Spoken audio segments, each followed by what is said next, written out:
The White House furious this evening over new leaks. The phone calls that made headlines early on, President Trump and his first calls to world leaders.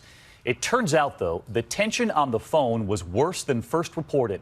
Tonight here, the actual transcripts from those calls. Here's ABC senior White House correspondent Cecilia Vega. Tonight, classified documents reveal the true nature of President Trump's phone calls with world leaders in the days after his swearing in. The Washington Post published leaked transcripts of two contentious conversations. The first with Mexican President Enrique Pena Nieto, all about that wall. And who's going to pay for the wall? That wall will go up so fast, your head will spin. Don't worry, we're building the wall. Don't worry. But on the phone, the Mexican president is firm, calling the idea that Mexico will pay for the wall completely unacceptable. President Trump responds, "The fact is we are both in a little bit of a political bind because I have to have Mexico pay for the wall. I have to. I have been talking about it for a 2-year period." He tells Pena Nieto the funding will work out in the formula somehow, adding it will come out in the wash and that is okay. In fact, the president was already publicly laying the groundwork for the U.S. to pick up the initial tab. Are you going to direct U.S. funds to pay for this wall? Will American taxpayers pay for the wall? We're going to be starting those negotiations relatively soon, and we will be in a form reimbursed by Mexico, which I've always said. So they'll pay us back? Yeah, absolutely, 100%. The wall was President Trump's signature campaign promise. But in that phone call, he tells his Mexican counterpart, "This is the least important thing that we are talking about. But politically, this might be the most important." Still, Pena Nieto insists Mexico will not pay. So President Trump implores, "You cannot say that to the press. The press is going to go with that, and I cannot live with that." In their conversation, President Trump complains drugs are flowing across the border into the U.S., adding, "I won New Hampshire because New Hampshire is a drug-infested den."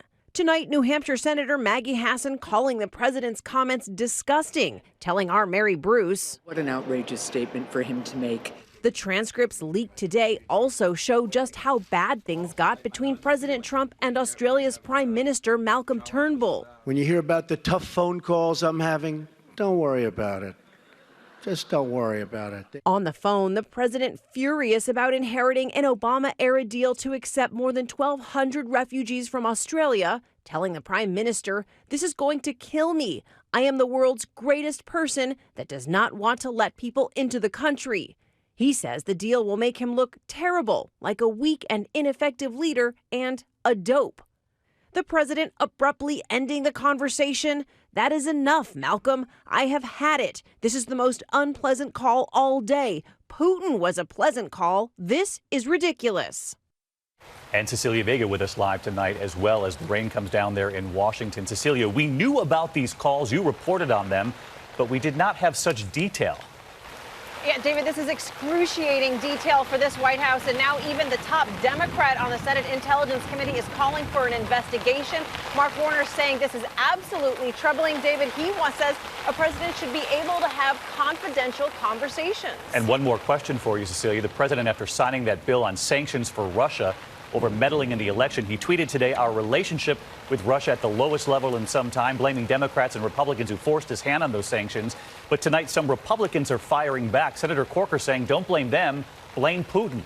What he's done is an affront to the American people to try to have an effect on the election outcomes here. It's had to be spoken to. I think we did it in a very appropriate manner. Putin, through his actions, is the one that has taken this relationship back to levels we haven't seen since 1991. And it's up to him to change his behavior to move it in a different direction. Cecilia, you heard it there. Republicans saying blame Putin, not them.